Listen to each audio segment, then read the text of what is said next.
Hello friends, online platform पर आपका स्वागत है। मैं हूं ईश्वर सोलंकी और हम पढ़ रहे हैं भौतिक विज्ञान। भौतिक विज्ञान के अंदर हम कल पहले चैप्टर में हमने मापक, मापन और उस मापने के यंत्र को पढ़ा। इसके आगे बढ़ते हुए हम पढ़ रहे हैं आज यांत्रिकी। यांत्रिकी के अंदर हम 3 टॉपिक को पढ़ेंगे। ये 3 टॉपिक है। पहला टॉपिक है कार्य, ओके। दूसरा टॉपिक है शक्ति, ये सब नाम आपने कल भी सुने होंगे। और तीसरा टॉपिक है ऊर्जा, एनर्जी, ओके। ये 3 टॉपिक है, वर्क, पावर और एनर्जी। ये 3 टॉपिक हम यांत्रिकी के अंदर आज डिस्कस करेंगे। तो सबसे पहले आते हैं पहले टॉपिक पर, जो है हमारा कार्य, ठीक है। पहला टॉपिक है हमारा कार्य। कार्य क्या है, इसको समझने के लिए एक स्लाइड आगे बढ़ के इस डायग्राम को समझते हैं। ये डायग्राम क्या कहना चाह रहा है? एक लड़का है मुन्ना, ये इस बॉक्स पर, ये जो बॉक्स आपको दिख रहा है, इसका द्रव्यमान क्या है? m। इसका द्रव्यमान है m। कोई m द्रव्यमान का ये बॉक्स है। इस बॉक्स पर ये इस ओर से एक बल लगा रहा है F, इस ओर से एक बल पुश कर रहा है, एक बल को लगा रहा है इस m द्रव्यमान के बॉक्स पर।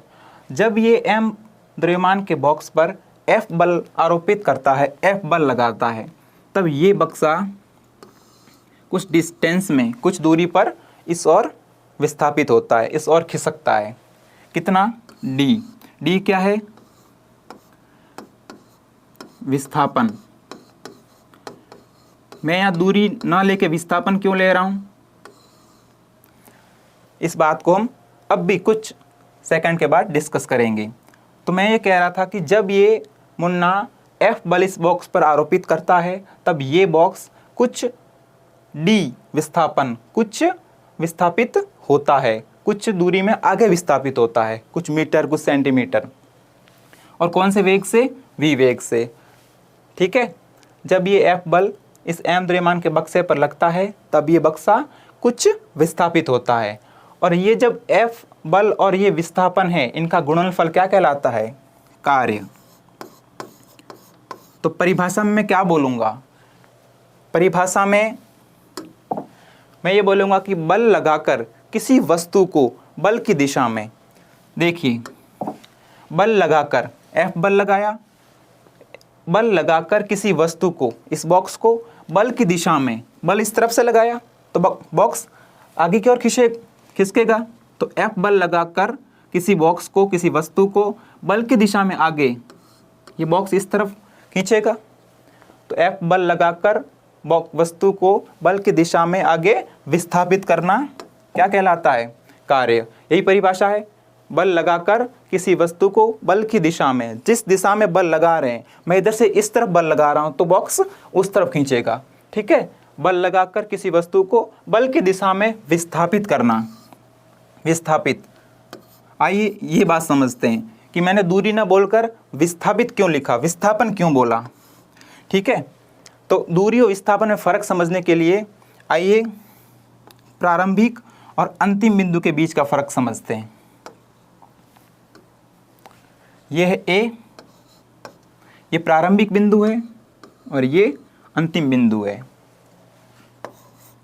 A, B, okay. A कह रहा है जहाँ से कोई व्यक्ति चलना स्टार्ट हुआ है, जहाँ से किसी व्यक्ति ने सफ़र प्रारंभ किया है, ये दोनों बिंदु सेम है। A, यहाँ से भी किसी व्यक्ति ने अपना सफ़र स्टार्ट किया है और यहाँ से भी, लेकिन ये जब B तक पहुँचेगा तो ये बहुत सारे इस रास्ते से होकर जाता है। और एक कंडीशन ये है कि ये एक सीधा जाता है, स्ट्रेट, ठीक है।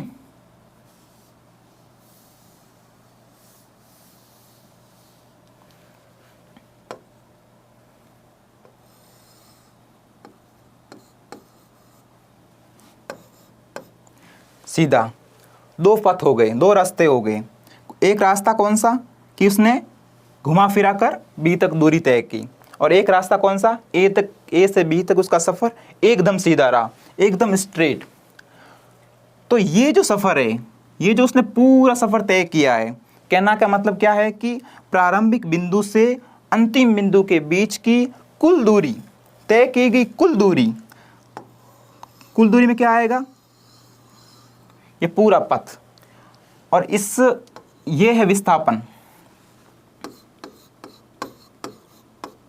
अगर दूरी में मैंने ये कह दिया है कि प्रारंभिक बिंदु से अंतिम बिंदु के बीच की गई, तय की गई कुल दूरी, और विस्थापन में क्या कहूँगा कि A से B यानी प्रारंभिक बिंदु से अंतिम बिंदु के बीच की सीधी दूरी, ये क्या है, सीधी दूरी,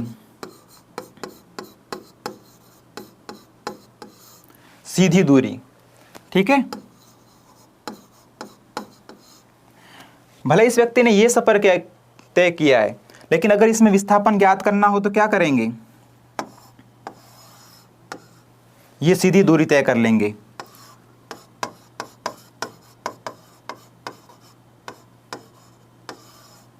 यह है विस्थापन, और ये जो इसने कुल दूरी तय की है, ये वास्तव में कहलाती है दूरी। तो कुल रास्ते की लंबाई वो है दूरी, और सीधे रास्ते की लंबाई वो है विस्थापन। दूरी और विस्थापन में अंतर समझ आ गया कि जो कुल दूरी है, कुल सफ़र है, कुल रास्ता है, वो तो है दूरी, और एक जो सीधा रास्ता है, सीधी दूरी है, वो है विस्थापन। ठीक है, तो जब कार्य ज्ञात करेंगे तब विस्थापन लेंगे, मतलब प्रारंभिक बिंदु और अंतिम बिंदु के बीच की सीधी डिस्टेंस, सीधी दूरी लेंगे। ओके, तो अब ये डेफिनेशन समझ आ गई कि बल लगाकर किसी वस्तु को बल की दिशा में, जिस दिशा में आप बल लगा रहे हैं उसी दिशा में कोई वस्तु आगे खिसकेगी, और वो कितनी खिसक रही है, मतलब कितनी विस्थापित हो रही है, वही क्या कहलाता है, कार्य। बल लगाकर किसी वस्तु को बल की दिशा में आगे की ओर विस्थापित करना कार्य कहलाता है। दूरी और विस्थापन में अंतर समझ आ गया। दूरी प्रारंभिक बिंदु और अंतिम बिंदु के बीच किया गया कुल सफ़र, तय किया गया कुल सफ़र, और विस्थापन प्रारंभिक बिंदु और अंतिम बिंदु के बीच की सीधी दूरी, स्ट्रेट। ओके, नेक्स्ट,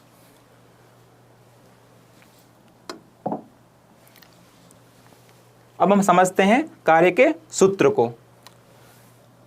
कार्य की परिभाषा क्या थी कि बल लगाकर किसी वस्तु को बल की दिशा में आगे की ओर विस्थापित करना। मैं बल लगा रहा हूं, कोई वस्तु आगे विस्थापित हो रही है, विस्थापित का मतलब वो सीधी दूरी तय कर रही है, तो फॉर्मूला क्या होगा, बल लगाया वस्तु विस्थापित हुई, बल लगाया वस्तु विस्थापित हुई, तो फॉर्मूला क्या बना, कार्य बराबर बल गुणा विस्थापन। ओके, बल गुणा विस्थापन, आपने जो बल लगाया और वस्तु कितनी विस्थापित हुई, इन दोनों का गुणनफल कार्य कहलाता है। ओके, नेक्स्ट पढ़ते हैं। W वर्क, बल को लिखा हमने F और विस्थापन को लिखा D, डिस्प्लेसमेंट। ये D डिस्टेंस का नहीं है, दूरी का नहीं है, ये है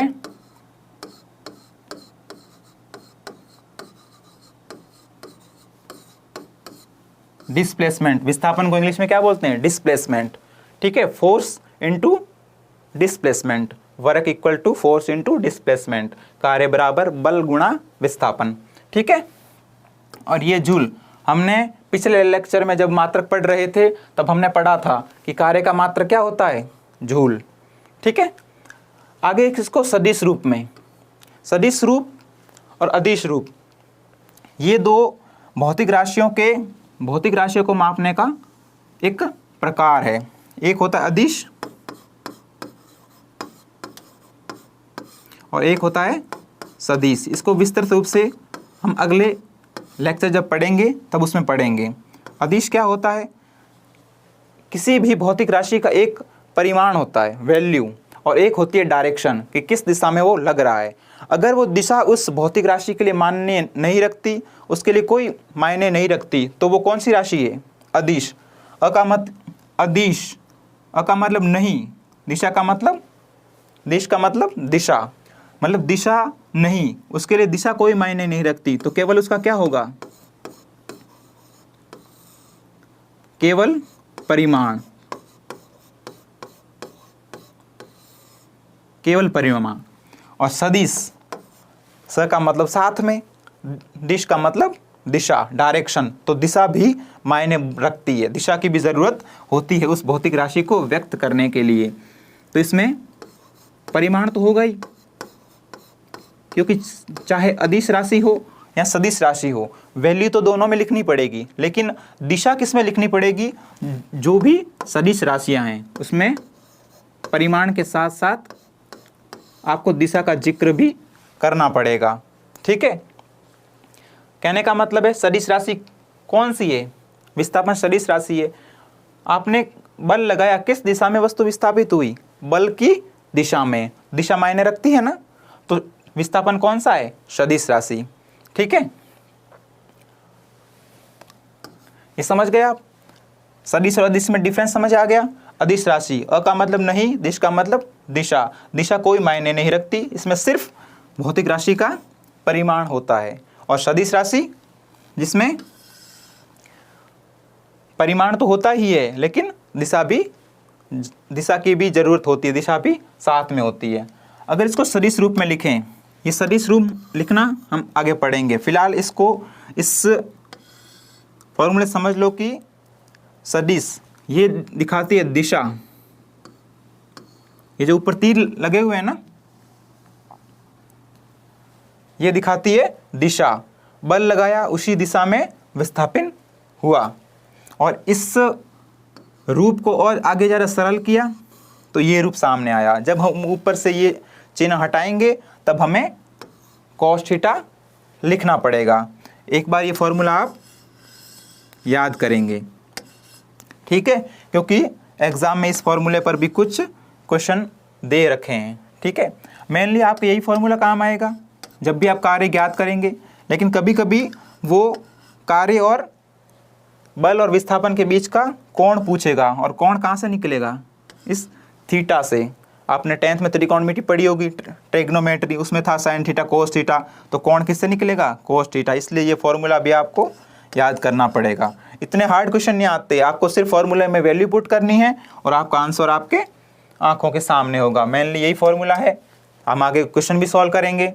ये भी समझ आ गया होगा कि मुन्ना ऐप बल इस बॉक्स पर लगा रहा है और डी विस्थापन पर ये बॉक्स आगे सरक रहा है। ठीक है, यहाँ पे सब बात समझ आ गई, कार्य का फॉर्मूला समझ आ गया। ये हमने उसको इंग्लिश रूप में लिखा है, जूल इसका मात्रक है। ठीक है,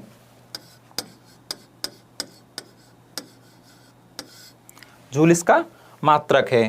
और सदिश रूप में लिखा हमने इसको, ये वाला इसका सदिश रूप है। और इस सदिश रूप को और ज़्यादा सरल किया तो क्या लिखा? F.D cos theta. ये आगे क्वेश्चन होगा, वो सॉल्व करेंगे तब आपको इसका और ज़्यादा यूज़ समझ आएगा। अब कार्य हमने पढ़ा, एक क्वेश्चन लेते हैं इसी कार्य पे बेसिस। क्वेश्चन क्या है कि एक व्यक्ति एक ट्रॉली को धक्का देता हुआ ए बिंदु से निकलता है, वह घूम कर आता है, वह पुनः प्रारंभिक बिंदु ए पर खड़ा हो जाता है। व्यक्ति द्वारा किया कार्य। क्या पूछा है कि कोई व्यक्ति है और ट्रॉली लेकर निकलता है, ट्रॉली को धक्का देते हुए, जैसे मैं यहाँ खड़ा हूँ, ये बिंदु ए है, और ट्रॉली को धक्का देते हुए निकला और घूम फिर कर वापस इसी बिंदु ए पर आकर खड़ा हो गया। ठीक है, मैं गया, आपने भी देखा, ए बिंदु से ट्रॉली को धक्का देते हुए निकला और वापस बी बिंदु घूम फिर कर वापस वहीं ए बिंदु पर आकर खड़ा हो गया। यही कहना चाह रहा है कि एक व्यक्ति एक ट्रॉली को धक्का देता हुआ ए बिंदु से निकलता है, वह घूम कर आता है और पुनः प्रारंभिक बिंदु ए पर खड़ा हो जाता है। व्यक्ति द्वारा किया गया कार्य। अब देखिए, पहले आप हल्का सा डायग्राम बना लीजिए समझने के लिए कि ये ऐसे जब भी क्वेश्चन आए आप एक हल्का सा डायग्राम बना लिया करो। जैसे ये बिंदु है, आधा क्वेश्चन वहीं सॉल्व हो जाएगा। ए बिंदु है, ए से निकला, घूम फिर कर वापस ए बिंदु पर आकर खड़ा हो गया। ठीक है, जब उसने ट्रॉली को धक्का दिया होगा, उसने एफ बल लगाया होगा, यहाँ पहुँचा, कुछ विस्थापन हुआ, क्योंकि ये बिंदु तो यहाँ था, यहाँ पहुँचा, कुछ विस्थापन हुआ, यहाँ पहुँचा, कुछ विस्थापन हुआ, यहाँ पहुँचा, कुछ विस्थापन हुआ, यहाँ पहुँचा, विस्थापन हुआ, यहाँ पहुँचा, यहाँ सब जगह कुछ न कुछ विस्थापन हुआ है, लेकिन वापस ये यहीं पर आकर खड़ा हो गया।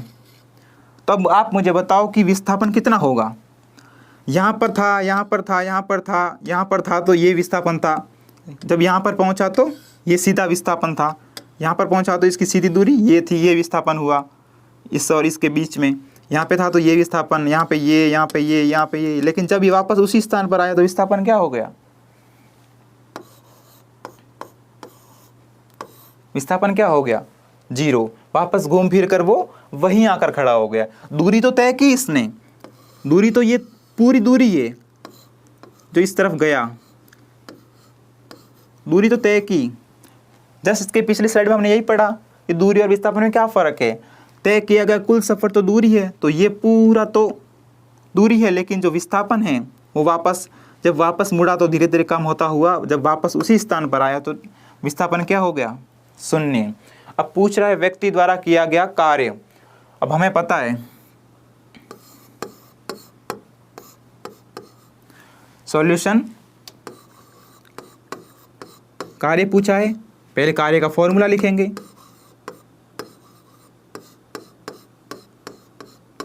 क्या होता है कार्य का फॉर्मूला? बल गुणा विस्थापन, बल गुणा विस्थापन। कार्य पूछा है, बल F बल लगाया होगा, क्वेश्चन में दिया नहीं है, पर आप मान लो कि F बल लगाया उसने। विस्थापन कितना है? विस्थापन 0, F गुणा 0, तो कार्य कितना हुआ? अब तो आप समझ ही गए होंगे कितना हुआ? 0 जूल। कितना हुआ? 0 जूल। क्यों? क्योंकि विस्थापन 0 है। कार्य को ज्ञात करने की भी कुछ शर्तें हैं। कुछ कंडीशन में हमने कार्य एक्चुअल में किया होता है, हमने बल लगाया, हमने उस बॉक्स पर जोर डाला, तो हमको पता है कि हमने कार्य तो किया है। लेकिन भौतिक विज्ञान में अगर विस्थापन 0 है तो आपका कार्य नहीं माना जाएगा, आपका कार्य व्यर्थ चला गया। जैसे देखो, आपने ट्रॉली को धक्का देते हुए आप घुमा कर ले आए, लेकिन बल तो आपने लगाया, आपको पता है कि आपने काम भी किया। आप दैनिक जीवन में कार्य को किससे मापते हैं? आपने कुछ भी काम किया हो, जैसे एक कुली है रेलवे स्टेशन पर, वो एक बक्से को अपने सर पे लेके कई घंटों तक खड़ा है, सुबह से शाम होगी मान लो, तो वो काम तो कर रहा है ना। अपनी जो डेली रूटीन की लाइफ है उसमें हम कार्य को काम से मापते हैं कि किसी व्यक्ति ने कोई काम किया हो तो वो कार्य है। जैसे कुली खड़ा है, सुबह से शाम तक खड़ा है, लेकिन अपन बोलते हैं उसने कार्य किया है, लेकिन वो एक ही जगह पर खड़ा है, तो उसका डी तो विस्थापन है वो 0 है, और विस्थापन 0 है तो कार्य भी 0 होगा। चाहे वो 1 साल तक खड़ा रहे वहाँ पर, 10 साल तक खड़ा रहे, चाहे बूढ़ा होने तक खड़ा रहे, लेकिन अगर विस्थापन 0 है तो भौतिक विज्ञान उसके कार्य को कभी इंक्लूड नहीं करेगा, उसके किए गए कार्य को कभी भी मान्यता नहीं देगा, क्योंकि विस्थापन 0 है तो कार्य क्या है? 0। अब ऑप्शन देखो, 5 जूल नहीं, 0 जूल इसमें आ रहा है, 3 जूल नहीं, 4 जूल नहीं। कौन सा आंसर हो गया अपना? बी। ये भी एग्जाम में आया हुआ क्वेश्चन है। क्या आंसर हो गया? बी। राइट? ये बात समझ आ गई। इस क्वेश्चन को करवाने का मतलब ये है कि ऐसे कोई भी क्वेश्चन आए जहां विस्थापन 0 हो, जहां वस्तु सरक नहीं रही है, वस्तु एक जगह ही खड़ी खड़ी काम कर रही है, या फिर वस्तु चल तो रही है लेकिन अंत में जाकर वहीं पर आकर खड़ी हो रही है, इसका मतलब विस्थापन 0 है। तो ऐसे कई प्रकार के क्वेश्चन आ सकते हैं जिसमें विस्थापन 0 है, तो जिसमें भी विस्थापन 0 होगा उसमें कार्य भी 0 होगा। अगर आपको ये कॉन्सेप्ट पता है कि विस्थापन 0 है, वस्तु विस्थापित नहीं हो रही है, एक ही जगह पर खड़ी है, या फिर घूम फिर कर वहीं सेम जगह आ रही है, तो आपको जितना ये सब किया उतना भी करने की ज़रूरत नहीं है। आपको पता होगा कि विस्थापन 0 है तो कार्य भी 0 होगा। ठीक है, इस क्वेश्चन को करवाने का मकसद यही था कि विस्थापन 0 है तो कार्य 0 होगा। आपको कैलकुलेशन करने की भी कोई आवश्यकता नहीं है। दूसरा क्वेश्चन ये है कि यदि एक हवाई जहाज सीधी रेखा में 4000 मीटर की दूरी तय करता है तथा लागू किया गया बल 5 न्यूटन है,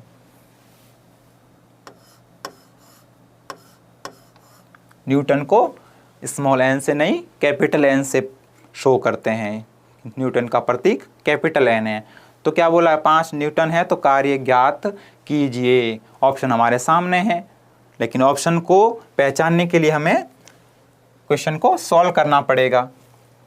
ठीक है, थोड़ा और इजी बनाने के लिए मैं यहाँ पे एक प्यारी सी हवाई जहाज बना लेता हूँ।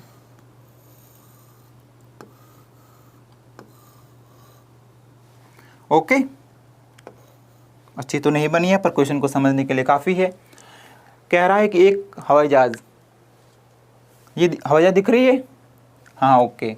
यदि एक हवाई जहाज सीधी रेखा में, ये हवाई जहाज इस ओर से सीधी रेखा में 4000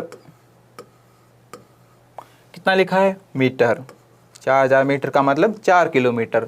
ठीक है, ये हवाई जहाज इस दिशा में 4000 मीटर की दूरी तय करता है। अब यहाँ पे दूरी लिखा है, बेशक यहाँ दूरी लिखा है, लेकिन इस दूरी से पहले यहाँ एक और वर्ड लिखा है सीधी रेखा में। तो सीधी रेखा में बिल्कुल स्ट्रेट, इसका मतलब ये दूरी लिखा है और यहाँ सीधी रेखा लिखा है, इसका मतलब ये क्या है, विस्थापन है। ये वस्तु, ये एरोप्लेन यहाँ से यहाँ कर सीधी विस्थापित हुई है। इस एरोप्लेन द्वारा लागू किया गया बल 5 न्यूटन है। जब ये उड़ रही है तो इसने 5 न्यूटन का बल आरोपित कर रखा है। तो कार्य ज्ञात कीजिए। क्या ज्ञात करना है, कार्य। अब कार्य का फॉर्मूला, पहले तो आप ये देखो कि क्या क्या दिया है आपको। बल दिया है कितना,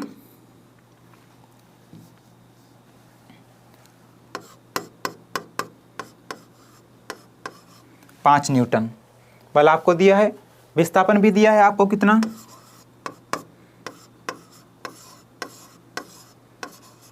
4000 मीटर। यहाँ पर एक बात का ध्यान रखिए, अगर यहाँ 4000 मीटर की जगह 4 किलोमीटर दे दिया होता, 4 किलोमीटर दे दिया होता तो सिर्फ यही नहीं आप यहाँ पे मान रख लेते कार्य के फॉर्मूलों में, इस 4 किलोमीटर को आपको मीटर में भी चेंज करना पड़ता। तो आपको इसमें चेंज करना पड़ता। तो ध्यान रखिए, अगर यहाँ पे कोई भी विस्थापन अगर किलोमीटर में दिया है तो आप उसको मीटर में चेंज करेंगे। ओके, अब वापस आते हैं क्वेश्चन के आंसर पर। आपको बल दिया है, विस्थापन दिया है, तो बस शुभ काम में देरी किस बात की। अप्लाई कीजिए फॉर्मूला, क्या होता है, कार्य बराबर बल गुणा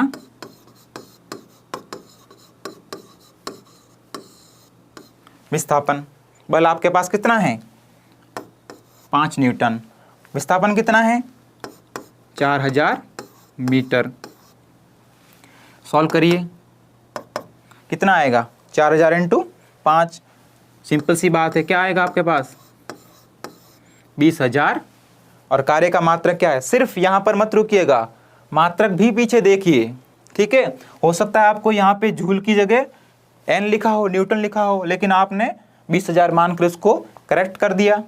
ठीक है, इसलिए 20,000 कार्य का मात्रक क्या है, जूल।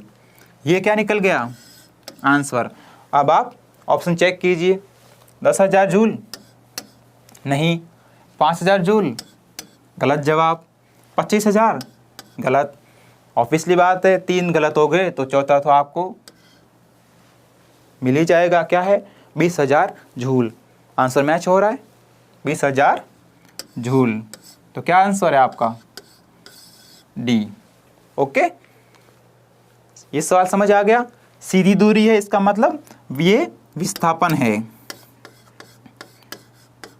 अगर यहाँ सीधी दूरी नहीं दी होती तो थोड़ा और इसके बारे में विचार कर सकते थे, लेकिन क्वेश्चन में सीधी रेखा लिख दिया पहले से। ओके, ये क्वेश्चन आई होप आपको बहुत अच्छे से समझ आ गया होगा। 2 क्वेश्चन करवाए हैं, एक क्वेश्चन का मतलब तो था विस्थापन 0 है तो कार्य 0 होगा। ठीक है, और दूसरे क्वेश्चन का सीधा सा मतलब था कि वैल्यू पुट करो और आंसर निकालो। अब तीसरा एक नए पैटर्न का क्वेश्चन, ये क्वेश्चन भी रेलवे में पूछा हुआ है। ठीक है, ये भी एग्जाम में आया हुआ है, एज इट इज क्वेश्चन आया हुआ है। क्वेश्चन है कि 20 न्यूटन, या फिर से स्मॉल एन आ गया। स्मॉल एन भी बड़े नखरे वाला है, कहीं ना कहीं पहुंच जाता है। 20 न्यूटन का एक बल एक वस्तु को 2 मीटर विस्थापित कर देता है। कोई वस्तु है, 20 न्यूटन का बल लगा रहा हूँ, वो आगे 2 मीटर विस्थापित हो जाती है, 2 मीटर आगे सरक जाती है और 20 जूल कार्य करता है। क्या है यहाँ पे एक नई बात क्या है कि हम कार्य पढ़ रहे हैं, उसने न्यूटन भी दे दिया है, मतलब बल भी दे दिया है, विस्थापन भी दे दिया और कार्य भी दे दिया है।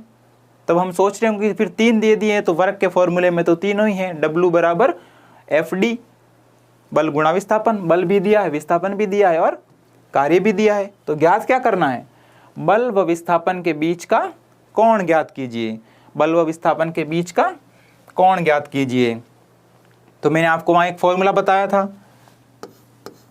क्या फॉर्मूला बताया था कि आपको उसको याद कर लेना है। क्या फॉर्मूला था, W बराबर F dot D cos theta, ये फॉर्मूला था। तो बल व विस्थापन के बीच का कोण, इसका मतलब क्या है, इसका मतलब मैंने किस हिसाब से बल लगाया है ताकि उस पर कोण आएगा। ये बात समझने के लिए एक छोटा सा यहाँ पे देखिए, ये क्षैतिज रेखा है, ये कोई प्लेन है, सतह है, इस पर ये m द्रव्यमान का एक बॉक्स रखा हुआ है। इस बॉक्स पर ये क्षैतिज रेखा है, तो आप ये समझ गए होंगे कि जो भी कोण बनेगा, जो भी कोण बनेगा वो इस सतह के अनुसार बनेगा। सतह के अनुसार मतलब ये क्षैतिज सतह है तो यहाँ भी ये होगा,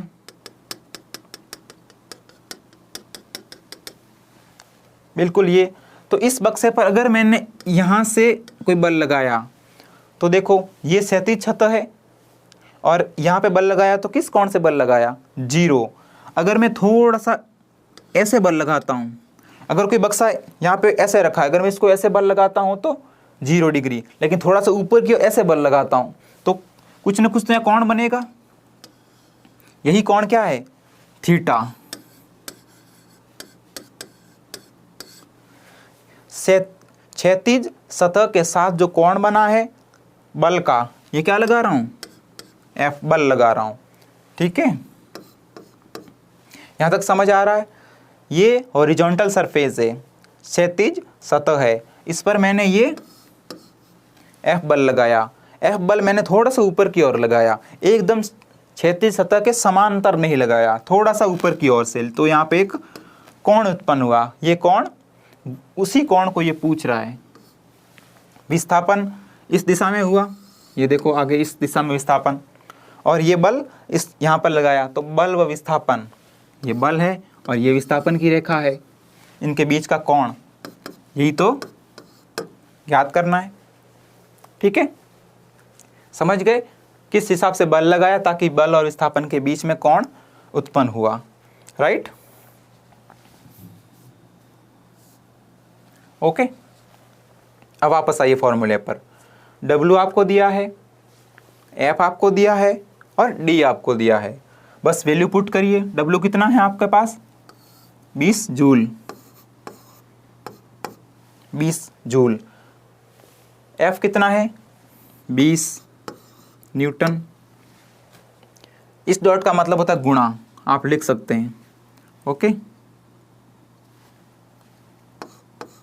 गुणा D कितना है, 2 मीटर, 2 मीटर। ये ध्यान रखिए, अगर विस्थापन सेंटीमीटर में दिया होगा तो भी आपको उसको मीटर में कन्वर्ट करना पड़ेगा। यहाँ पे आपको ओनली मीटर वाला ही मान लिखना है और cos थीटा का मान नहीं है तो आप लिखे cos थीटा। इस 20, ये 20 इंटू 2 40 और cos थीटा का cos थीटा, क्योंकि ये तो ज्ञात करना है। अब इस 40 को पक्षांतर कीजिए बराबर के इस तरफ। अगर ये 40 यहाँ cos थीटा के साथ गुणा में है तो ये बराबर के इस तरफ आएगा, तो किस में आ जाएगा, भाग में। तो ये यहाँ आएगा 20/40। अगर ये यहाँ इस घटक के साथ गुणा में है तो बराबर के इस तरफ आएगा, तो ये भाग में चला जाएगा। अब बना cos थीटा बराबर 20/40। 20 से 40 हो गए शहीद, तो क्या आया, 1/2। तो मैं इसको इस तरफ लिख लूँ, 1/2।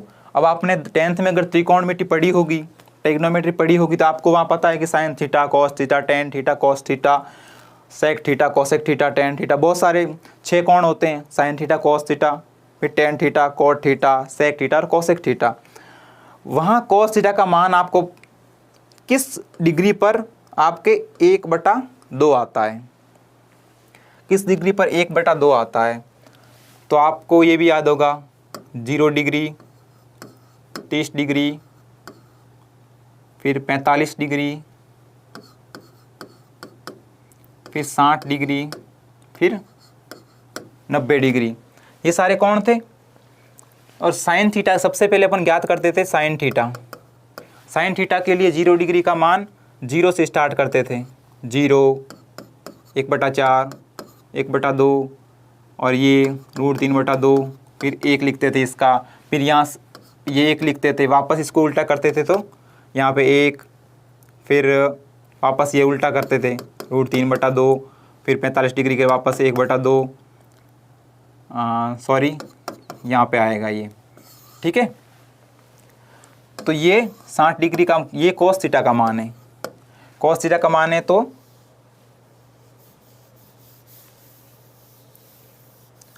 कॉस थीटा का मान किस डिग्री के लिए 60 डिग्री आएगा, ठीक है। मैं तो आप अच्छे से जानते हैं। तो ये जो कॉस थीटा का मान 1/2 आएगा, वो आएगा 60 डिग्री के लिए, ठीक है। कॉस थीटा का मान 1/2 किसके लिए, कितने डिग्री के लिए आएगा, 60 डिग्री के लिए। तो ए 60 डिग्री है, बी 30 डिग्री है, सी 90 डिग्री है और डी 0 डिग्री है। कौन सा आंसर इसमें जो 60 डिग्री से मैच होता है, ए वाला। मतलब जो मैंने ये सारे 20 न्यूटन का बल है, 2 मीटर विस्थापन हुआ है, 20 जूल मैंने कार्य किया है, वो किस डिग्री पर हुआ है, 60 डिग्री। मतलब ये अगर क्षैतिज सतह है तो मैंने इसको 60 डिग्री, तो ये वाला कोण बना, ये वाला, ठीक है, ये वाला कोण 60 डिग्री का है, मैंने इसको इस डायरेक्शन में बल आरोपित किया किसी बॉक्स पर। थीटा कितना आया, 60 डिग्री, तब जाके 20 जूल कार्य हुआ। ओके, इसका आंसर क्या है, ए। ये समझ आ गया क्वेश्चन। नेक्स्ट आगे बढ़े। नेक्स्ट है शक्ति। कार्य सब समझ आ गया। बल लगाकर किसी वस्तु को, बल की दिशा में मैं बल लगा रहा हूं किसी वस्तु को, और बल मैंने इस डायरेक्शन में लगाया आगे की ओर, तो वस्तु भी इस दिशा में आगे सरकेगी। तो परिभाषा क्या हुई, बल लगाकर किसी वस्तु को बल की दिशा में विस्थापित करना कार्य कहलाता है। हमने उसका सूत्र पढ़ा, कार्य बराबर बल गुणा विस्थापन, ठीक है। इसके बाद नेक्स्ट टॉपिक है शक्ति। हम इस यांत्रिकी चैप्टर में 3 टॉपिक के बारे में बात करेंगे, कार्य, शक्ति और ऊर्जा। कार्य हमने अच्छे से कवर किया है, उसके न्यूमेरिकल क्वेश्चन भी किए हैं। अब दूसरा टॉपिक हम आते हैं शक्ति पर, ठीक है। शक्ति, शक्ति क्या है, वापस से उसी डायग्राम को समझने का प्रयास करते हैं जो हमने कार्य के लिए समझा। इसमें एक घटक एक्स्ट्रा ऐड हो जाता है, एक घटक को हम और शामिल करते हैं। किस घटक को शामिल करते हैं, वापस वही मुन्ना एफ बल लगाकर बेचारा परेशान हो गया है, एफ बल लगा रहा है इस बॉक्स पर, लेकिन फोटो में तो ये बॉक्स सरक नहीं रहा है। लेकिन हम मानते हैं, हम मान रहे हैं कि एफ बल ये इस बॉक्स पर जो एम द्रव्यमान का है इस पर आरोपित करता है, तो वस्तु डी आगे विस्थापित हो जाती है, डी मीटर आगे विस्थापित हो जाती है। अब शक्ति में क्या करेंगे, हम ये भी गिन रहे हैं, बल गुणा विस्थापन तो है ही, एफ भी लग रहा है,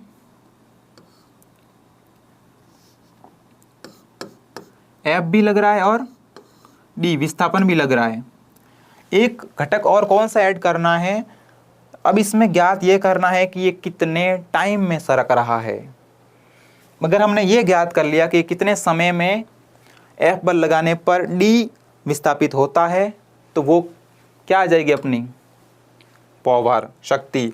हमें कितनी शक्ति है कि हमने एक सेकंड में, एन सेकंड में, जो भी आप सेकंड मान रहे हैं, उसमें एफ बल लगाकर डी दूरी पर इसको विस्थापित कर दिया। तो क्या करेंगे, इसको टाइम से भाग दे देंगे कि कितने समय में आपने एफ बल लगाकर उस वस्तु को डी दूरी पर विस्थापित कर दिया। ठीक है, ओके, समझ आ गया। फिर से देख लो, ये बॉक्स m द्रव्यमान का बॉक्स है, इस पर मैंने F बल लगाया, ये d दूरी पर विस्थापित हुआ। अब ये सारा विस्थापन, ये जो बल लगाने पर इस वस्तु में जो विस्थापन हुआ, ये कितने समय के अंदर हुआ है, वही क्या कहलाती है, शक्ति। परिभाषा भी आप देख लिए, एकांक समय में कार्य करने की दर। मैंने आपको कल बोला था कि जहां भी दर वर्ड आएगा, किसी भी काम को करने, कोई भी राशि की अगर दर की बात आएगी तो नीचे टी लिखना पड़ेगा। तो एकांक समय में किया गया कार्य, ठीक है, एकांक समय में किया गया कार्य, कि कितने समय में कार्य हुआ है। या फिर इसकी दूसरी परिभाषा कार्य करने की दर, तो क्या हो जाएगा, कार्य करने की दर, कार्य और करने की दर का मतलब क्या है, आप उसको टी से भाग देना पड़ेगा। ठीक है, तो आपके पास फॉर्मूला भी आ गया है। और अगर आपको इसकी हिंदी में देखना चाहो तो देख लो, शक्ति बराबर कार्य W बटा T, और ये जो लिखा है ये है शक्ति का मात्रक। हमने कल भी पढ़ा था कौन किस में कितनी शक्ति है, इससे यही पता चलता है कि वो कितना वाट लगा सकता है। बोलते हैं ना कि वाट लगा दूंगा, तो ये वही वाला वाट है शक्ति, उसमें कितनी शक्ति है कि वो कितना वाट लगा पाएगा। तो शक्ति का मात्रक, शक्ति को किससे मापते हैं, वाट से। ठीक है, तो शक्ति बराबर कार्य बटा समय, उसका मात्रक है वाट।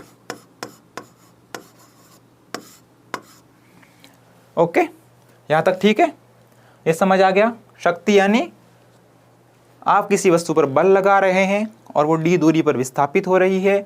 ये सब प्रक्रियाएं कितने समय के अंदर हो रही है, वो कहलाती है शक्ति।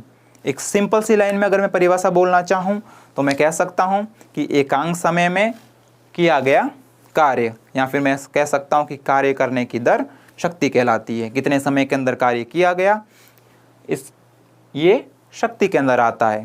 ठीक है, अगर शक्ति को ज्ञात करना हो तो सीधा सा ये ज्ञात कर लो कि कितने समय के अंदर कार्य हुआ है, शक्ति अपने आप बाहर आ जाएगी, किसमें कितनी शक्ति है आप देख पाएंगे।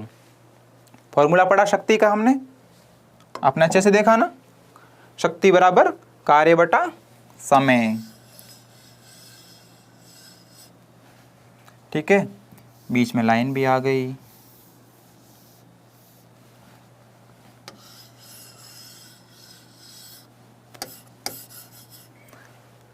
एक तो आपका ये काम आएगा, ये वाली लाइन एग्जाम में सीधी पूछ लेगी कि कार्य करने की दर या एकांक समय में किया गया कार्य डॉट डॉट डॉट कहलाता है। सीधा पूछ लेगा कि कार्य करने की दर के किसे कहते हैं। ठीक है, तो एक तो ये लाइन आपके काम आएगी। ठीक है, तो छोटी छोटी लाइन, छोटी छोटी लाइन, और ये जो काम आएगा एक सूत्र काम आएगा। जब भी न्यूमेरिकल आपके सामने आंकिक प्रश्न आएंगे तो आपको ये फॉर्मूला, इस फॉर्मूले की बहुत ज़रूरत पड़ने वाली है। जैसे देखिए अगली स्लाइड में ही कुछ सेकंड में आपको इसकी ज़रूरत पड़ गई ना, आंकिक प्रश्न आ गया। अब आपको शक्ति ज्ञात करने के लिए उस फॉर्मूले को वापस से याद करना पड़ेगा। तो क्वेश्चन क्या है कि यदि एक व्यक्ति एक यंत्र पर 5 सेकंड में 5 जूल कार्य करता है तो उस व्यक्ति उस यंत्र पर कितनी शक्ति लगाता है। एक व्यक्ति है, कोई इंस्ट्रूमेंट, उसके पास कोई इंस्ट्रूमेंट है, कोई यंत्र है, उस पर वो कार्य कर रहा है और कार्य दिया है कि 5 सेकंड में 5 जूल कार्य करता है। 5 सेकंड में 5 जूल कार्य करता है। तो पहले तो आपको पता है शक्ति बराबर क्या था, शक्ति बराबर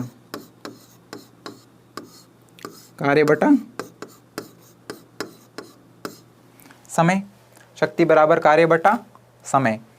कार्य कितना है 5 जूल और टाइम कितना है 5 सेकंड। दोनों वैल्यू दी हुई है, दोनों वैल्यू दी हुई है, तो फिर वेट किस बात का है।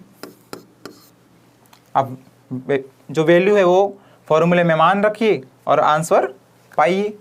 ठीक है, कार्य आपके पास दिया है 5 जूल, टाइम आपके पास दिया है 5 सेकंड।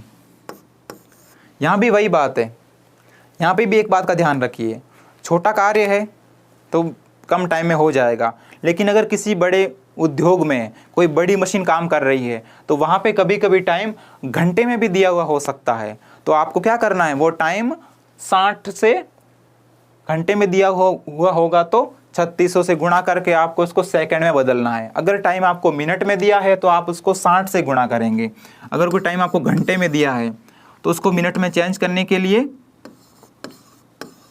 3600 से आप गुणा कर देना। और अगर आपको कोई टाइम मिनट में दिया है तो आप उसको 60 से गुणा कर देना। ठीक है, 3600 से गुणा क्यों किया, क्योंकि जब 60 से गुणा किया तब वो मिनट में बदला, और एक बार और 60 से गुणा किया तब वो जाकर सेकंड में बदला। तो 60 × 60 कितने हो गए, 3600। और अगर कोई मिनट में दिया है तो एक बार ही 60 से गुणा करने पर सेकंड में कन्वर्ट हो जाएगा। ठीक है ना, तो इस बात का ध्यान रखिए। कभी कभी उद्योग में भी कोई मशीन द्वारा शक्ति पूछ लेगा तो वहाँ कभी घंटे में भी टाइम दिया हुआ हो सकता है और मिनट में भी दिया हुआ हो सकता है। तो आपको क्या करना है, इस बात का बिल्कुल ध्यान रखिएगा। वहाँ आप सिर्फ जो टाइम दिया है उसको यहाँ पे मत रखना, मान गलत आ जाएगा। तो क्या करना है, उसको सेकंड में कन्वर्ट करना है। अगर मिनट में दिया हुआ तो भी सेकंड में कन्वर्ट करना है। अब वापस क्वेश्चन पे आते हैं कि उस व्यक्ति द्वारा यंत्र पर कितनी शक्ति लगाई जाती है। तो फॉर्मूला रख दिया, मान रख दिया, 5 ने 5 को ही खा लिया, क्या बचा 1, तो शक्ति कितनी हुई 1। क्या ये आंसर सही है, एक आंसर सही है। एक क्या, 1 metre, litre, kilometre, centimetre, millimetre, एक क्या किलोग्राम। तो क्या लिखेंगे, वाट। भौतिक विज्ञान में यही तो सबसे मेन है। भौतिक विज्ञान स्टार्ट करने से पहले ही हमने ये पढ़ा था कि किसी भौतिक राशि को मापने की इकाइयाँ क्या होती हैं, उसके मात्रक क्या होते हैं। सबसे पहले क्यों पढ़ा, क्योंकि भौतिक राशि में यही सबसे मेन है। अगर आपने, आपका आंसर निकल गया एक, आपने यहाँ पे किलोग्राम लिख दिया तो सारे आंसर की, तो इसीलिए मात्रक जरूरी है। तो क्या हो गया 1 वाट। अब आप आंसर चेक कीजिए, आपका आंसर आ गया है। यहाँ ए ऑप्शन में 0 वाट, बी ऑप्शन में 1 वाट, सी ऑप्शन में 2 भी नहीं है, और डी आंसर में है 25 वाट, ये भी गलत है। तो आपका आंसर कौन सा हो गया, बी। राइट, ये समझ आ गया आपको बहुत अच्छी तरीके से। 5 सेकंड में 5 जूल कार्य होता है, शक्ति पूछी थी तो सीधा फॉर्मूला, सूत्र आधारित प्रश्न था। सूत्र आधारित प्रश्न क्या होते हैं कि आपने सूत्र रखा, तो आपको याद है आपने सूत्र लिखा और सीधा सूत्र में जो क्वेश्चन में मान दिया है, सवाल में जो मान दिया है वो सीधा रखा और आपके पास आंसर आ गया। बहुत सारे क्वेश्चन, मेजोरिटी में क्वेश्चन, अधिकांश क्वेश्चन ऐसे ही पूछे जाते हैं सूत्र आधारित। आपने सूत्र में मान रखा और आपका आंसर आपके नजरों के सामने। अगला क्वेश्चन है एक थोड़ा सा पैटर्न चेंज, ठीक है, शक्ति निकालने का एक नया तरीका मैं इस क्वेश्चन में आपको बताने जा रहा हूं। 5वां क्वेश्चन है कि 50 किलोग्राम का एक लड़का 45 सीढ़ियां 9 सेकंड में चढ़ जाता है। बहुत फास्ट है, 50 किलोग्राम का लड़का है, 45 सीढ़ियां हैं और सिर्फ 9 सेकंड के अंदर चढ़ ली उसने। यदि प्रत्येक सीढ़ी की ऊंचाई 15 सेंटीमीटर है तो शक्ति का पता लगाइए। बिल्कुल कितना डेली रूटीन वाला सवाल है ना। मान लीजिए आप 50 किलो के हैं, आपने 45 सीढ़ियाँ चढ़ ली फटाफट 9 सेकंड में, और प्रत्येक सीढ़ी की ऊंचाई 15 सेंटीमीटर है, तो शक्ति का पता लगाना है। आपने कितनी शक्ति, आप जब वो चढ़े तो आपने कितनी शक्ति लगाई। इस क्वेश्चन को करने के लिए एक नया फॉर्मूला आपको जानना पड़ेगा। नया फॉर्मूला क्या है, पहले तो आप शक्ति का फॉर्मूला लिखिए ताकि आपको पता चले कि क्या क्या मान दिया हुआ है और क्या क्या निकालना है। कार्य बराबर शक्ति बराबर कार्य बटा समय। समय आपके पास दिया है, समय आपको दिया है 9 सेकंड, लेकिन कार्य आपको नहीं दिया है, शक्ति पूछ लिया है। तो पूछ रहे हैं सर ये कैसे हो गया, कार्य दिया हुआ नहीं है तो शक्ति का पता कैसे लगाएंगे, जब कार्य ही नहीं दिया है तो शक्ति का पता नहीं चलने वाला। लेकिन यहाँ कुछ और इन्फॉर्मेशन भी दी है, 50 किलो भी दिया है इसने, कुछ ऊंचाई भी दी है प्रत्येक सीढ़ी की, और 45 सीढ़ियाँ भी इसने गिनकर हमको बताई है कि 45 सीढ़ियाँ हैं। अब इस कार्य को ज्ञात करने के लिए एक फॉर्मूला आप रिमेंबर करेंगे, याद करेंगे। W बराबर क्या होता है, बल गुणा विस्थापन, बल गुणा विस्थापन, बल गुणा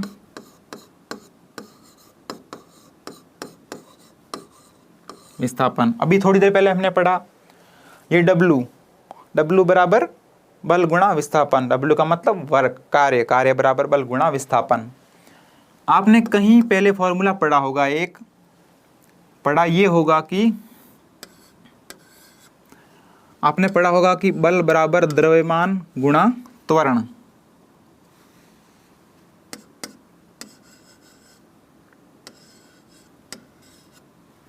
आपने ये फॉर्मूला पढ़ा होगा, F बराबर m है, यही बल है। इसी बल को मैं, बल भी हमारे पास नहीं है तो और थोड़ा इजी कर रहा हूँ। F बराबर ma,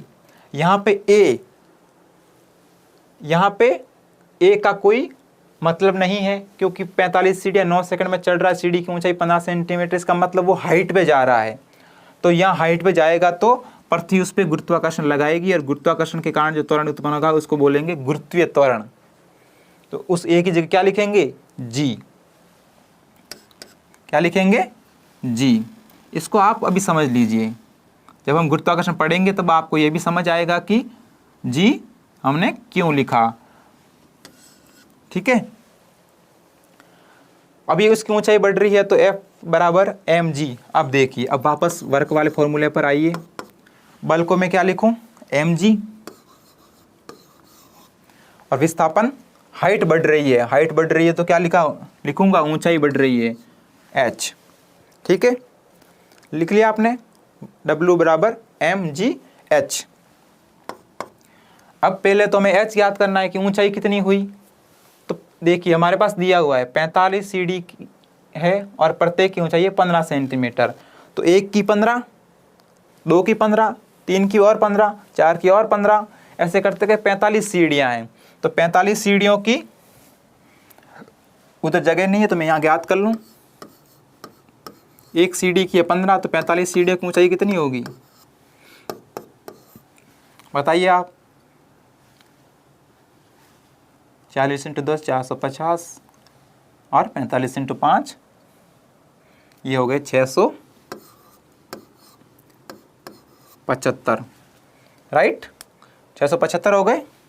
आप एक बार और ज्ञात कर लीजिए, मैंने ज्ञात किया 675 आ रहा है। 45 × 5, हाँ 675, ओके। 675 कितनी आ गई, 675 या आया सेंटीमीटर में, या आया सेंटीमीटर में, क्योंकि 15 सेंटीमीटर दिया है। अब मैंने कहा था अगर सेंटीमीटर में हो या किलोमीटर में हो, आपको चेंज तो मीटर में ही करना पड़ेगा। अगर आपको यह मान रखना है तो आपको चेंज तो मीटर में ही करना पड़ेगा। तो 1 मीटर में कितने सेंटीमीटर, 100, तो 100 का भाग दे देंगे मीटर में चेंज करने के लिए। तो कितना मीटर आया,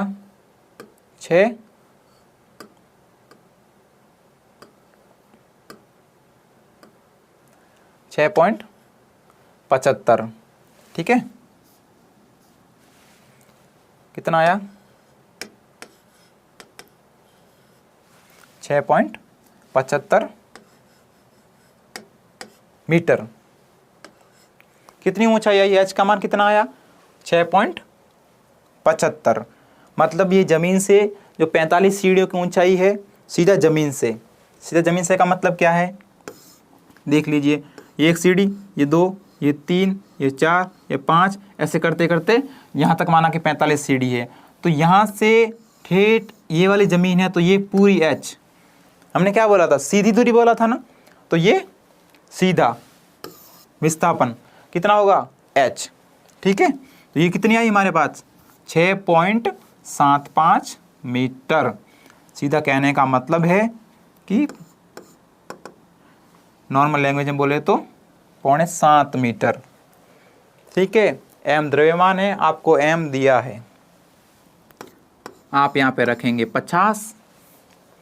अब सर जी का मान क्या होगा, तो गुरुत्वाकर्षण पढ़ेंगे तो आपको पता लगेगा कि पृथ्वी प्रत्येक वस्तु को 10 मीटर प्रति सेकंड स्क्वायर के त्वरण से अपनी ओर खींचती है।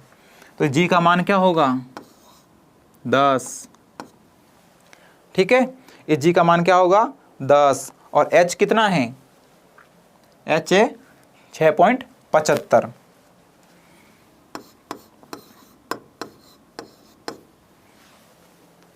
ये आ गया W का मान, W का मान ये आ गया। समय आपके पास पता है, तो आप अब इसमें मान रखिए। इस सवाल का पैटर्न थोड़ा सा अलग है, ये सवाल भी आपके एग्जाम में आया हुआ है, इसलिए मैं इस सवाल को आपके सामने लाया हूँ कि आप ऐसा ना हो कि एग्जाम में यही सवाल आपके सामने आ जाए और आपको पता चले कि सर ने तो इस पैटर्न का कोई सवाल नहीं करवाया। तो इस पैटर्न में ये वाला पैटर्न या ये वाला तरीका काम आएगा।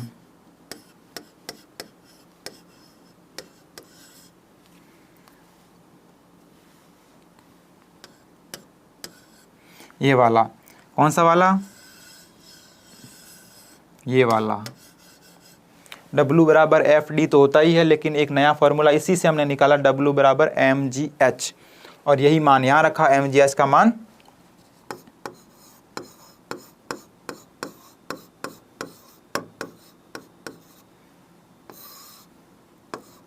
टाइम दिया है 9 सेकंड।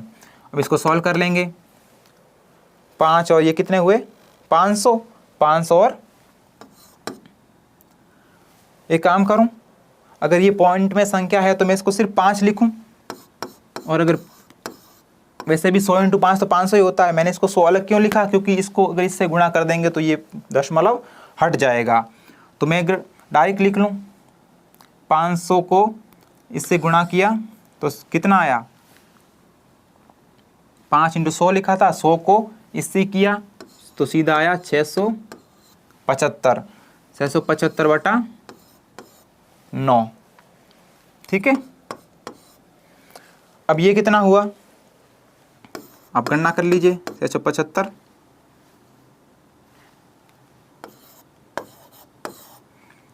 9 नहीं 5 से गुणा करना है ना अपने को, 675 × 5 कितना हुआ, 25, 2, 7, 5, 35 और 37 और 3 और ये 33। अब इसमें भी 9 का आपको भाग देना है, तो कितना हुआ, 27, 6, 67, 63, 45 और ये 5, कितनी बार गया, 375। ये हुआ था 3375, इसमें अब 9 का भाग और लास्ट में जाके आंसर आया 375।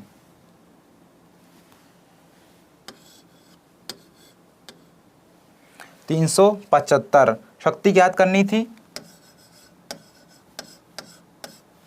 क्या लिखा, वॉट।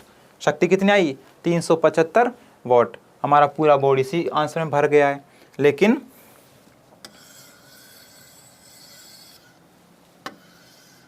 ये वाला हमारा आंसर है। ठीक है, शक्ति बराबर कार्य बटा समय, ये हमारा आया इस पैटर्न से, समय हमें दिया था और लास्ट में जाके आंसर आया 375।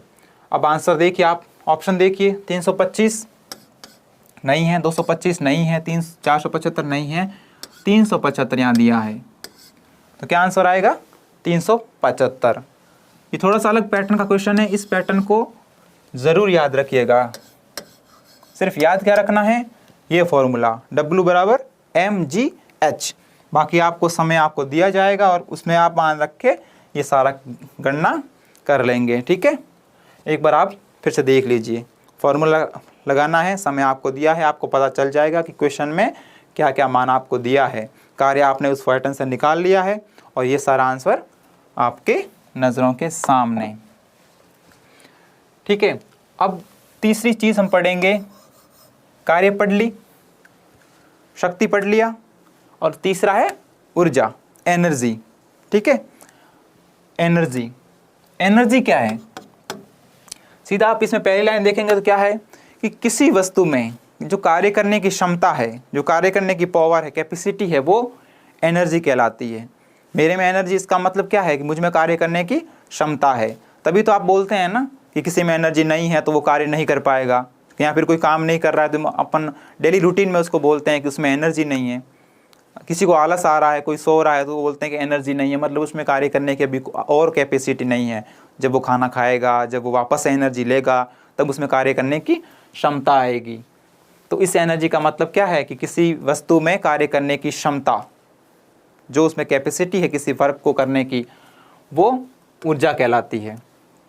ठीक है, ये क्वेश्चन आपके सीधा सा पूछ सकता है कि कार्य करने की क्षमता क्या कहलाती है, या फिर पूछ लेगा कि निम्न में से कौन सा कथन ऊर्जा के बारे में सही है। तो कुछ कथन दिए होंगे और एक कथन ये भी होगा कि किसी वस्तु में कार्य करने की क्षमता ऊर्जा कहलाती है।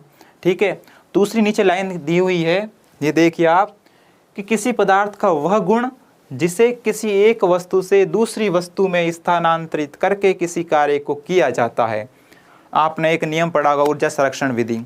ऊर्जा संरक्षण विधि में आपने ये पढ़ा कि ऊर्जा को न तो उत्पन्न कर सकते हैं और ना ही नष्ट कर सकते हैं, उसे सिर्फ एक रूप से दूसरे रूप में कन्वर्ट किया जा सकता है। सिर्फ आप एक रूप से उसको दूसरे रूप में बदल सकते हैं। तो इस स्टेटमेंट का मतलब यही है कि किसी पदार्थ का वह गुण जिसे किसी एक वस्तु से दूसरी वस्तु में स्थानांतरित करके, ऊर्जा में भी ऊर्जा संरक्षण का जो नियम था उसमें भी यही कथन था कि एक वस्तु से दूसरी वस्तु में ऊर्जा के एक रूप को दूसरे रूप में कन्वर्ट किया जा सकता है। ठीक है, तो किसी पदार्थ का वह गुण है ऊर्जा जो एक वस्तु से दूसरी वस्तु में ट्रांसफर हो सकती है, अपन इसको ट्रांसफर कर सकते हैं। ट्रांसफर का मतलब क्या है कि आपके पास, आपने पवन चक्की देखी होगी, पवन चक्की हवा से चलती है, ये पवन चक्की है, ये हवा से चलती है, तो पवन ऊर्जा ये ग्रहण कर रही है, लेकिन ये वापस विद्युत ऊर्जा को उत्पन्न कर रही है। तो पवन ऊर्जा को इसने विद्युत ऊर्जा में बदल दिया। आपके अपने घर पे, आप अपने घर के आसपास, आपने घर के ऊपर जो सोलर लाइट लगी है उसको देखा होगा, वो सूर्य से प्रकाश को ग्रहण करती है और किस में बदलती है? लाइट में। तो वो प्रकाश ऊर्जा को विद्युत ऊर्जा में कन्वर्ट करती है। आपके घर पे मोटर होगी, इससे आप पानी ऊपर चढ़ाते हैं, वो क्या करती है? आपने उसको करंट दिया, मतलब आपने उसको विद्युत ऊर्जा दी और वो मोटर घूमती है। घूमना क्या है? यांत्रिक ऊर्जा। आपने विद्युत ऊर्जा दी लेकिन मोटर ने उसको यांत्रिक ऊर्जा में कन्वर्ट कर लिया। तो वही हो गया, एक वस्तु से दूसरी वस्तु में उसका रूप चेंज हो गया। आपने उसको विद्युत ऊर्जा दी और आपने उसने क्या किया? उसको यांत्रिक ऊर्जा में चेंज कर दिया। ऐसे बहुत सारे हैं। पवन ऊर्जा, पवन चक्की पवन ऊर्जा को विद्युत ऊर्जा में कन्वर्ट करती है। सोलर लाइट है, वो सौर ऊर्जा को विद्युत ऊर्जा में कन्वर्ट करती है। अरे ऐसे बहुत सारे हैं। विद्युत मोटर है। ठीक है, ये सारी ऊर्जा स्थानांतरित, ऊर्जा कन्वर्जन के प्रकार हैं। ठीक है, आगे बढ़ते हैं। ऊर्जा के प्रकार, एक यहाँ भी आप ध्यान दिए, हमने जब पिछला लेक्चर पढ़ा था तो इसके मात्रक के बारे में बात की थी। हमने बात की थी कि कार्य और ऊर्जा का मात्रक सेम होता है। सेम का मतलब है कि ऊर्जा का मात्रक था जूल, तो ऊर्जा का मात्रक जूल और कार्य का मात्रक भी जूल, लेकिन यहाँ एक और मात्रक ऊर्जा का लिखते हैं कैलोरी। जूल और कैलोरी। कैलोरी आपने बहुत सुना है, आप कोई भी पेट पूजा का आप जो बॉक्स खरीदते हैं, आप कोई भी बाजार से कोई भी खाने की सामग्री खरीदते हैं, उसके पीछे देखिएगा, उसके पीछे एक इंग्लिश में लिखा होता है इनग्रेडिएंट। इनग्रेडिएंट में सबसे ऊपर लिखा होता है एनर्जी, और एनर्जी के आगे डैश करके लिखा होता है कि इसमें कितनी एनर्जी है, 340 किलो कैलोरी। तो ये एनर्जी उसमें कैलोरी में मापी जाती है। लेकिन जब किसी क्वेश्चन में या फिर जब इंडस्ट्री में बड़े पैमाने पर ज्ञात करते हैं तो कैलोरी यूज़ ना कर जूल यूज़ करते हैं। ठीक है, तो ये दोनों मात्रक है, ये दोनों याद रखिएगा, दोनों याद रखिएगा। ऊर्जा के मात्रक जूल भी है, कैलोरी भी है। ये लाइन आपके समझ में आ गई कि किसी वस्तु में जो कार्य करने की क्षमता है वो ऊर्जा कहलाती है। ऊर्जा को नष्ट नहीं कर सकते, ना ही उत्पन्न कर सकते हैं इसको एक रूप से दूसरे रूप में। पवन ऊर्जा है तो उसको विद्युत ऊर्जा में नष्ट नहीं हुई, लेकिन एक रूप से दूसरे रूप में चेंज हो गई। विद्युत मोटर जो आपके घर में है उसने विद्युत ऊर्जा ली और उसको नष्ट ना करके चेंज कर दिया, किसमें, यांत्रिक ऊर्जा में। अब समझते हैं ऊर्जा के प्रकार।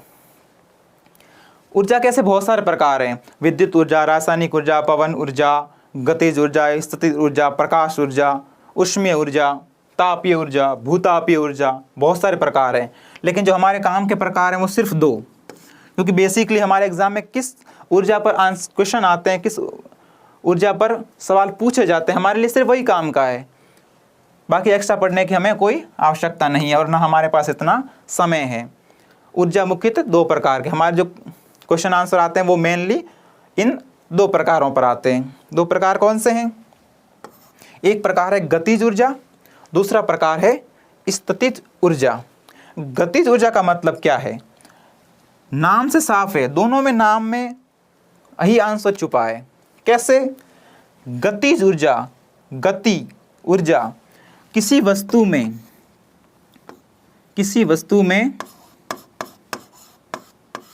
गति के कारण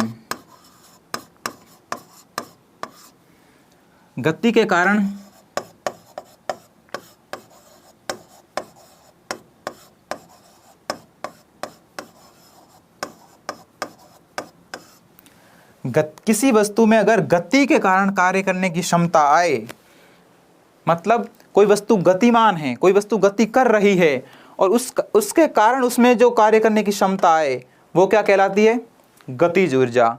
और स्थितिज ऊर्जा बिल्कुल इसका उल्टा, गतिज ऊर्जा में अगर कोई वस्तु गति कर रही है तो स्थितिज ऊर्जा में वो वस्तु विराम अवस्था में, वो वस्तु स्थिर है। तो इसमें है कि स्थिर या स्थिति,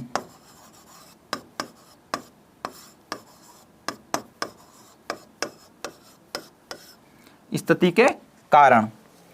गतिज ऊर्जा किसी वस्तु में गति के कारण कार्य करने की क्षमता आ जाए तो वो गतिज ऊर्जा कहलाती है, और वह ऊर्जा जो उस वस्तु में स्थिति के कारण उत्पन्न होती है, स्थिर अवस्था में रहने के कारण उत्पन्न होती है। ठीक है, गतिज ऊर्जा और स्थितिज ऊर्जा। ओके, ठीक है, ये दोनों समझ आ गए प्रकार। गतिज ऊर्जा गति के कारण कार्य करने की क्षमता, और स्थितिज ऊर्जा स्थिति के कारण, स्थिर अवस्था में रहने के कारण। ये दोनों समझ आ गए, एनर्जी समझ आ गया, इसकी परिभाषा समझ आ गई, मात्रक समझ आ गया आपको, इसका प्रकार दोनों समझ आ गए। बिल्कुल सिंपल से, गतिज ऊर्जा गति के कारण और स्थितिज ऊर्जा स्थिति के कारण या स्थिर अवस्था में रहने के कारण। आगे बढ़ते हैं। आगे एक छोटा सा टॉपिक है कि ठोस द्रव गैस के लिए स्थितिज ऊर्जा व गतिज ऊर्जा। ठीक है, ठोस द्रव गैस के लिए यहाँ पे 2 प्रकार दिए हैं, एक है स्थितिज ऊर्जा और दूसरा है गतिज ऊर्जा। ठोस द्रव गैस के लिए ये दोनों का मान देखिए। गतिज ऊर्जा आपके पास ठोस है, जैसे ये जो डिजिटल बोर्ड है ये ठोस है, इसके कण आपस में चिपके हुए हैं, ठोस है, इसके कण बहुत पास में चिपके हुए हैं, एक दूसरे अलग नहीं हो पा रहे हैं, तो गति बिल्कुल नहीं हो पा रही है। तो गतिज ऊर्जा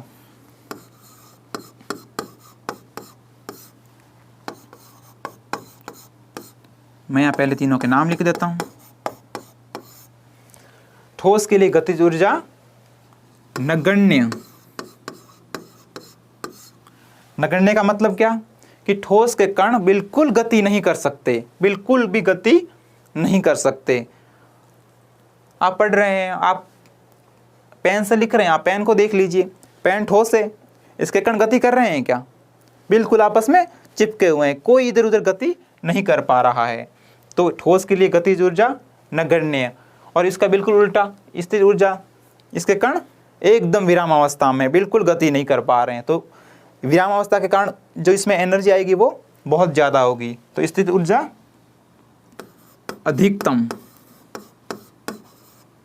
यहाँ लिख दूं सबसे अधिक, क्योंकि अपन तुलना कर रहे हैं ना ठोस द्रव गैस में, तो लिख रहा हूं स्थितिज ऊर्जा ठोस के लिए सबसे अधिक। अब सेकंड है द्रव। द्रव के लिए गतिज ऊर्जा होगी, बिल्कुल होगी। आपने पानी को गति करते हुए देखा है, आपने दूध को गति करते हुए देखा है, जितनी भी द्रव चीज़ हैं आप उसमें गति करते हुए देखते हैं, लेकिन इतनी फ्रीली नहीं, इतनी स्वतंत्र रूप से नहीं, क्योंकि इसके पार्टिकल एक दूसरे से जुड़े तो हैं लेकिन थोड़े ढीले प्रकार से, इसलिए उसमें गति संभव है। तो द्रव के लिए गति कंपैरिजन कर रहे हैं ना, मध्यम रूप से होती है। गतिज ऊर्जा मध्यम रूप से उपस्थित।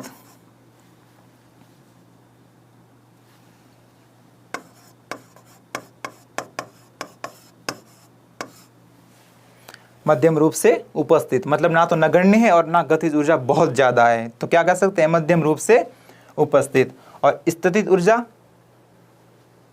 ये क्या होगी? सबसे अधिक तो हो नहीं सकती, क्योंकि अगर सबसे अधिक स्थितिज ऊर्जा होती तो बिल्कुल भी वो गति नहीं कर पाता, और सबसे कम भी नहीं है।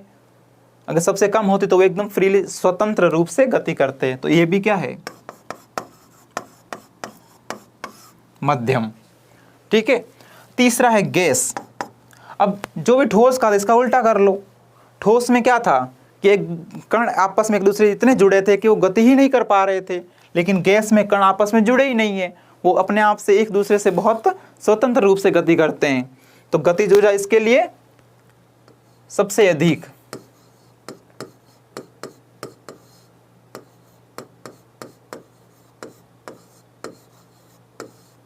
सबसे अधिक। और स्थितिज ऊर्जा सबसे कम, क्योंकि वो एक जगह तो ठहर नहीं सकते ना गैस के कण, वातावरण में एक जगह से दूसरे स्थान पर हमेशा जाते रहते हैं। तो स्थितिज ऊर्जा सबसे कम। ये समझ आ गया आपको? ठोस के कण आपस में बहुत स्ट्रांगली जुड़े होते हैं, इसलिए वो गति नहीं कर पाते, तो गतिज ऊर्जा नगण्य। उसमें गति के कारण को तो एनर्जी आएगी नहीं, क्योंकि गति कर ही नहीं पा रहे हैं, और इस एक जगह स्थिर है, तो सबसे अधिक होगी स्थितिज ऊर्जा। द्रव के लिए दोनों मध्यम है, क्योंकि उसमें थोड़ी गतिज ऊर्जा भी है, थोड़ी स्थितिज ऊर्जा भी है। और गैस में गतिज ऊर्जा सबसे अधिक है। आप एक दूसरे से बिल्कुल स्वतंत्र रूप से गति करते हैं, एक जगह ठहरते हैं नहीं, तो सबसे कम क्या होगी? स्थितिज ऊर्जा। नेक्स्ट आते हैं, बिल्कुल आपके सामने स्प्रिंग है। स्प्रिंग के लिए ऊर्जा में विभाजन। ये स्प्रिंग है, बिल्कुल आपने स्प्रिंग लिया, उसको बल लगाकर दोनों ओर से बिल्कुल चपटा कर दिया, और वापस से आपने उसको बल जब खोला तो वापस से ये प्रसारित हो गया। ठीक है। अब इसकी स्थिति बिल्कुल, ये रूप है संपीड़ित रूप, ये रूप है संपीड़ित। ये थोड़ा खुला थोड़ा खुला थोड़ा खुला, और ये रूप जो लास्ट में आया ये प्रसारित। ऊर्जा में विभाजन। जो ये बिल्कुल स्थिति में आ गया है, अब ये एकदम हमने जो बल लगा उसको एकदम संपीड़ित कर दिया है। अब इसमें स्थितिज ऊर्जा तो मैक्सिमम होगी, लेकिन गतिज ऊर्जा बिल्कुल ना के बराबर होगी, क्योंकि हमने इसको बल लगाकर एकदम संपीड़ित कर दिया है। अब वो स्थिर हो गया, यहाँ पे स्थिर हो गया। जब तक हम बल लगा के रखेंगे तब तक वो स्थिर होगा, और स्थिर होने की वजह से इसमें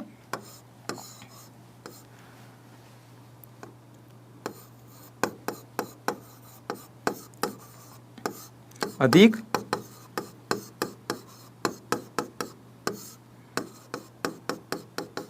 स्थितिज ऊर्जा और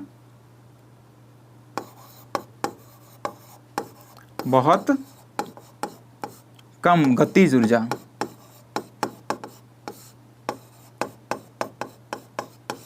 बहुत कम गतिज ऊर्जा। सबसे अधिक क्या होगी इसमें? स्थितिज ऊर्जा। और जब हमने वो दबा कर रखा है, जैसे हमने खोल लिया उसको, अपना हमने हाथ छोड़ दिए तो एकदम से फैल गया, तो फैलने के कारण उसमें क्या हुई? अभी ऐसा था, इनमें गति हो गई और ये फैल गया, तो इसमें गतिज ऊर्जा अधिक और स्थितिज ऊर्जा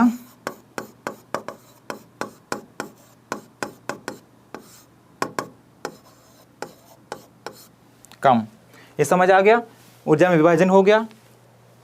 विभाजन का मतलब है कि ये संपीड़ित है तो इसमें अधिक स्थितिज ऊर्जा होगी और बहुत कम गतिज ऊर्जा। लेकिन जब हमने इसको प्रसारित करके छोड़ दिया तो एकदम से गति में आ गया और गति में आके ये फैल गया और गतिज ऊर्जा अधिक हो गई और स्थितिज ऊर्जा कम हो गई।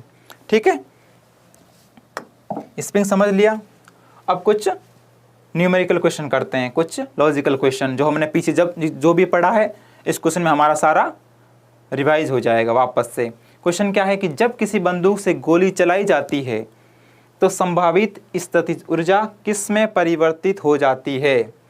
लिखा है, मैंने आपको कहा ऊर्जा को नष्ट न किया जा सकता और न ही उत्पन्न किया जा सकता है, उससे सिर्फ एक रूप से दूसरे रूप में कन्वर्ट किया जा सकता है।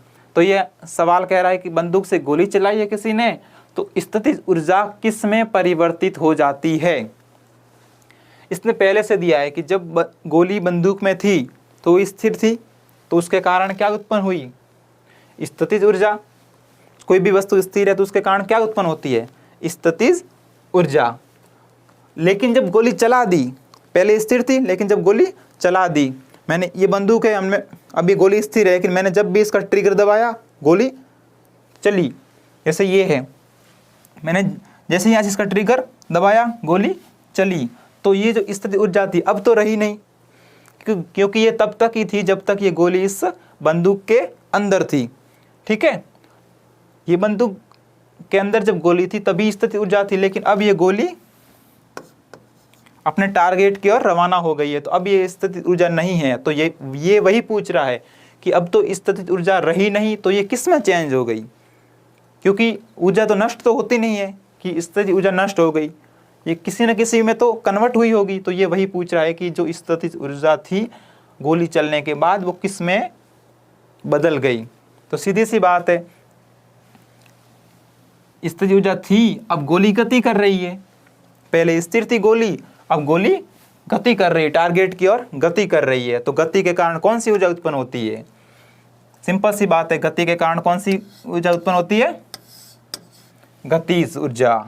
ठीक है, बाकी ऑप्शन को देखने की जरूरत नहीं है, मन चाहो तो आप देख लो। यांत्रिक ऊर्जा है नहीं, उष्मीय ऊर्जा है नहीं, रासायनिक ऊर्जा है नहीं, क्योंकि रासायनिक ऊर्जा केमिकल्स में होती है। ठीक है, तो स्थितिज ऊर्जा किस में चेंज हो गई, गतिज ऊर्जा में। क्या आ गया अपना ए ऑप्शन, राइट। गोली चलने से पहले स्थिर थी तो उसके कारण उत्पन्न ऊर्जा थी स्थितिज ऊर्जा, लेकिन अब गोली चल गई है तो गोली गति कर रही है और गति के कारण गतिज ऊर्जा उत्पन्न होती है। नेक्स्ट है, गतिज ऊर्जा किसके बराबर है। बहुत अच्छा क्वेश्चन है ये, पीछे हमने इसके बारे में बात नहीं की है, लेकिन ये क्वेश्चन लाने का मतलब ही यही है कि आपको गतिज ऊर्जा और स्थितिज ऊर्जा के बारे में, सूत्रों के बारे में पता लग जाए। तो गतिज ऊर्जा को, अगर आप गतिज ऊर्जा का फॉर्मूला लिखना चाहें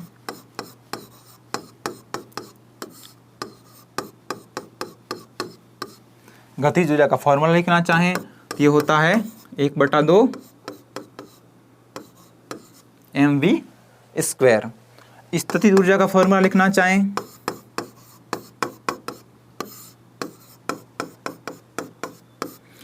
तो ये होता है mgh। ठीक है, ये है संवेग का और F बराबर ma, पता है आपको, ये है बल का। ठीक है, ये है स्थितिज ऊर्जा mgh और ये है ½ mv², 1/2 mv²। तो गतिज ऊर्जा किसके बराबर है, A।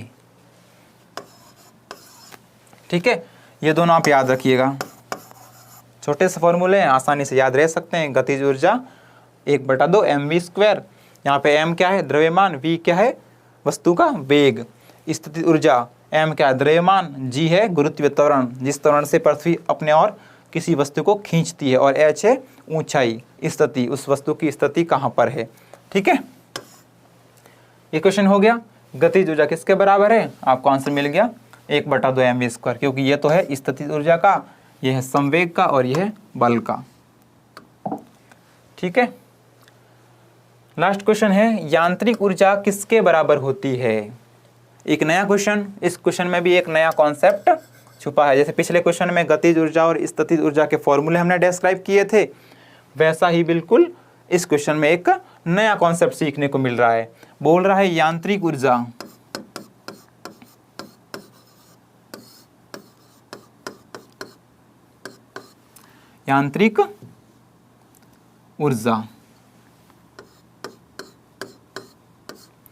किसके बराबर है। हर ऑप्शन में प्लस प्लस करके लिखा है, इसका मतलब दो ऊर्जाएं मिलकर यांत्रिक ऊर्जा का निर्माण करती है। दो ऊर्जाओं को जब मिलाते हैं तो वो यांत्रिक ऊर्जा बनाती है। तो यांत्रिक ऊर्जा में जो हमने अभी थोड़ी देर पहले पढ़ा, गतिज ऊर्जा और स्थितिज ऊर्जा, यांत्रिक ऊर्जा में गतिज ऊर्जा और स्थितिज ऊर्जा शामिल होती है। तो ऑप्शन ढूंढ लीजिए अब, गतिज ऊर्जा और स्थितिज ऊर्जा किस ऑप्शन में है। गतिज ऊर्जा और रासायनिक ऊर्जा, नहीं, गलत। गतिज ऊर्जा और स्थितिज ऊर्जा, बिल्कुल सही, बी ऑप्शन में ही, ज़्यादा नीचे जाने की जरूरत ही नहीं पड़ी, इसमें ऑप्शन मिल गया। गतिज ऊर्जा और ऊष्मीय ऊर्जा, नहीं साहब। गतिज ऊर्जा और ऊष्मीय ऊर्जा, ये भी नहीं साहब। ठीक है, तो क्या आंसर मिल गया, बी, गतिज ऊर्जा और स्थितिज ऊर्जा यांत्रिक ऊर्जा के बराबर है। अगर फॉर्मूला लिखना चाहे तो आप लिख दें, ई एनर्जी और यांत्रिक ऊर्जा और स्थितिज ऊर्जा। अगर आप ई नहीं लिखें हैं तो इसको यांत्रिक ऊर्जा को यू लिख सकते हैं। यू बराबर गतिज ऊर्जा को बोलते हैं काइनेटिक एनर्जी के, प्लस स्टैटिक ऊर्जा को बोलते हैं स्टैटिक एनर्जी, एस। ठीक है, बिल्कुल सही। यांत्रिक ऊर्जा बराबर गतिज ऊर्जा और स्थितिज ऊर्जा के क्या है, गतिज ऊर्जा और ये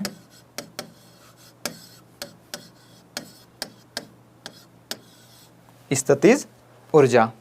ठीक है, ये बात समझ आ गई। तो हमारा आज का टॉपिक यहीं पे पूरा होता है। आज के टॉपिक में हमने क्या पढ़ा, यांत्रिकी के बारे में पढ़ा। यांत्रिकी के में क्या पढ़ा, सबसे पहले कार्य पढ़ा, फिर शक्ति पढ़ा, फिर ऊर्जा पढ़ा। 3 टॉपिक हमने आज कवर कर लिए हैं। हमने पिछले टॉपिक में, पिछले जो लेक्चर था उसमें क्या किया था, मात्रक मापन और यंत्र, मापने के यंत्र। आज हमने यांत्रिकी कवर कर ली है। हम अपने लेक्चर में, अगले लेक्चर में हम पढ़ेंगे NLM, न्यूटन की गति के नियम। वो हम अच्छे से, बहुत इंटरेस्टिंग पिक्चर भी मैं लेके आऊँगा, उसके माध्यम से हम बहुत अच्छे मस्ती में पढ़ेंगे। मुझे उम्मीद है ये आपको जो 3 टॉपिक आज करवाए हैं बहुत अच्छे से समझ आए होंगे। इसके न्यूमेरिकल आप अब सॉल्व कर सकते हैं। हर पैटर्न का जो एग्ज़ाम में सवाल आया हुआ है मैं आपके सामने लेके आया हूँ। कोई भी दूसरे पैटर्न का क्वेश्चन अब बुक में या सॉल्व बुक में नहीं रहा है। सब पैटर्न के क्वेश्चन मैंने आपको करवा दिए हैं। अब आपको कोई दिक्कत नहीं आएगी क्वेश्चन सॉल्व करने में, आप सब प्रकार के क्वेश्चन सॉल्व कर सकते हैं। Thank you. अगले लेक्चर में हम पढ़ेंगे न्यूटन की गति के नियम। Thank you so much.